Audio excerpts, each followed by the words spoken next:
I have finished the first draft of my first novel, and it didn't feel how I expected it would. Isn't this the part where I jump up and down for joy and tear up a little and tell you how happy I am?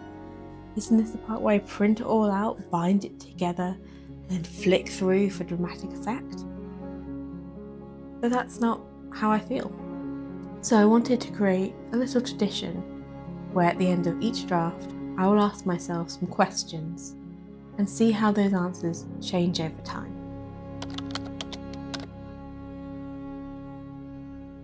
Question 1. How did it feel to write the draft? It went better than expected until it fell apart halfway through. In the last video, I tackled 2 problems that I felt were holding me back in writing the draft, one of which grew into something so much bigger and richer that I nearly gave up on the draft to start again from scratch. But I was there to finish a draft, and finish I did. So, as I worked through the rest of the draft, I considered every scene that I had initially outlined. Even if that meant I didn't write another word, in my head, I went through the whole thing so any issues further into the story could be revealed, and I can then add them to my big re-outline that will happen later. This was a really positive attitude, and I'm so grateful that I looked at it this way. It removed the pressure and lowered the anxiety. There were a lot of scenes in the second half that I felt I couldn't write because I can now see all the gaping holes that I couldn't see when I initially threw the outline together. But I didn't know in the moment how to fix them. It is frustrating, but it is a step forward. By ploughing through right to the end, I continued to learn more about what the story needed that I would have missed had I given up halfway through. And it wasn't all bad. There were some scenes that flowed and it felt great to write them. And I'm glad I gave myself the opportunity to feel that. It really does feel so good when that happens, and I'm just trying to write as fast as I can. Question 2. How did it feel to finish the draft? The endings for some of the threads and story arcs were unclear to me because so much had changed, and I no longer knew enough detail of what the ending would look like to write it. Except one. So I knew this would be the final scene, not of the novel, but of this draft. It was dialogue heavy, and I could really see and feel my main character Kate's transformation, and I was so proud of her. In another draft, I will find a better scene to end the story, but for now, this is the ending, and I wanted it to feel like an ending, and I'm really happy with my last sentence to close off this draft. This sentence gave me that feeling I get when I finish a really good book. Energy and excitement and frustration that it's over when I want to stay in the world a little bit longer. It doesn't matter whether that sentence stays or goes in the long term, because it served its purpose to make it feel like the end of the story for this draft. And I didn't feel I could write the end, but this sentence felt more than enough for my first try. So I finished the draft. How did I feel? I felt excited and proud of myself that I'd made it to the end. And as difficult as it had been, I made the right decision to continue to the end of the draft. But then I stepped out of the world of the story and landed back down to reality. And there I was, alone in my room without anyone to acknowledge this extraordinary achievement. And it felt anticlimactic. There's no grade or certificate or even any feedback. How do you celebrate this? How do you mark an incredible feat of making it to the end of your first ever draft? I would love to know what it is that you did or what you plan to do. I messaged my mum, and one of the few people I've told that I'm even writing this.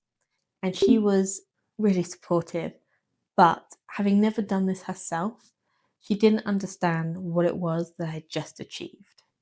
Question 3. What was I hoping to achieve from the draft, and did I achieve it? I imagined that a first draft would contain a whole story.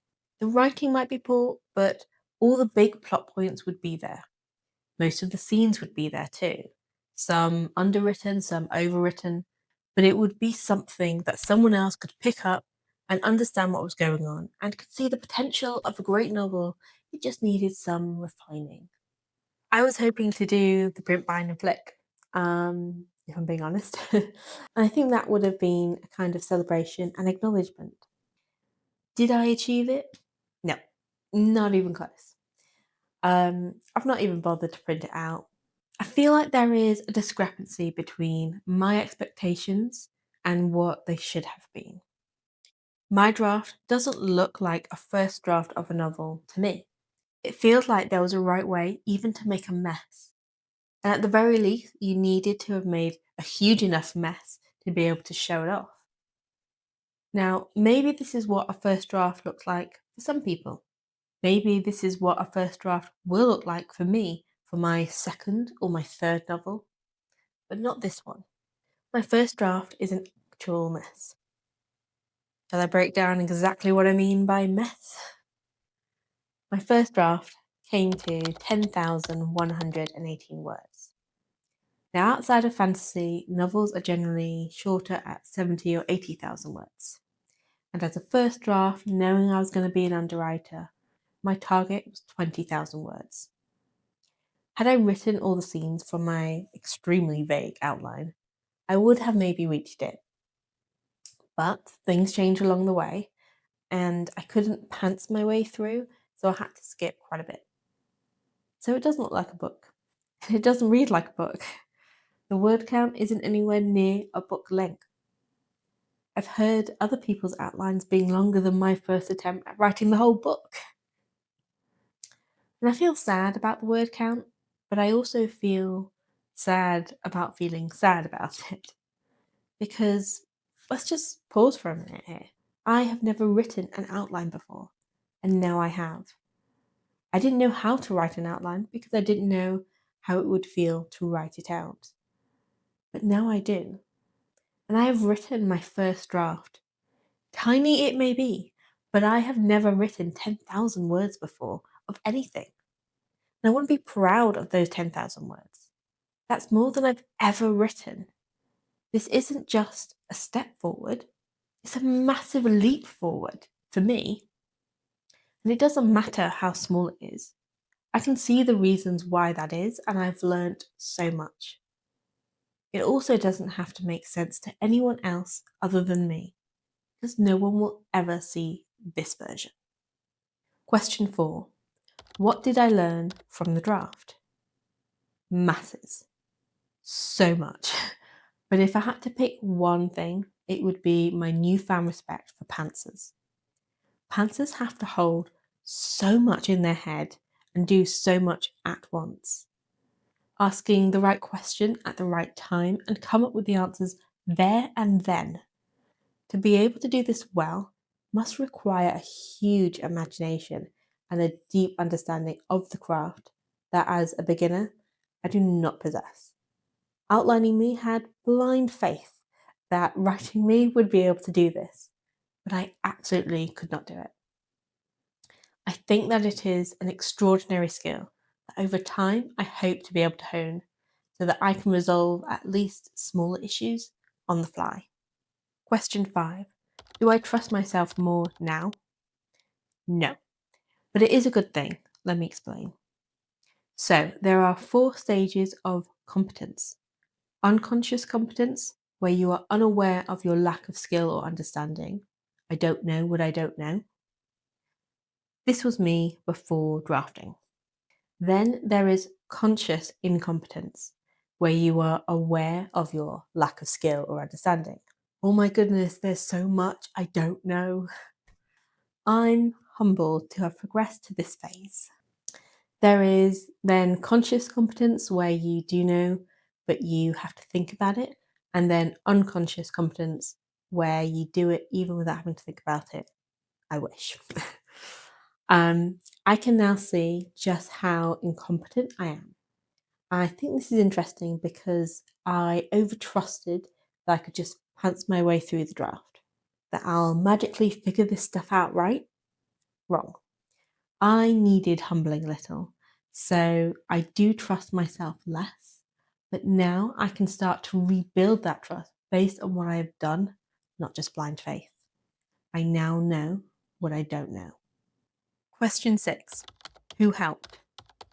Whilst this is a solitary activity, I don't imagine for a moment that I will make it through a single draft without help. As I've mentioned before, I attend Meredith's live streams, which really helped me sit down and keep the momentum going and face things when I was avoiding them. I message on Instagram a few author tubers, and they are kind enough to respond with advice and words of encouragement. In fact, at the end of the draft, I messaged a couple of them, and they celebrated my achievement far more than I did. And it was so heartwarming to read what they wrote back, and it meant the world to me. This is the power of community, and it's exactly why I'm here on YouTube. We can celebrate each other because you get it, because I get it, because we're going through this together. Different struggles, but same journey. And I'm so glad to be doing this journey with you. So, final question, question 7. Do I feel like a writer now, and why? No, because it's not good enough. I know, there are words on the page and therefore I'm a writer, but if I'm being honest, I don't feel like a writer. I don't know what that feels like or what it looks like, and I just know that I don't feel I'm quite there. And that's okay. I don't have to force that. It will happen whenever it happens. But I do want to keep checking on this and see how it develops over time. So, those were all my questions. I would love to know your answers to these questions. How did you feel after your first draft? This is my growth book. This is where I make all the beginner mistakes and learn. Part of the painful beginning of any craft is making a lot of mistakes. And maybe that's all a first draft is meant to be. Proof that you can get to the end. And that is good enough.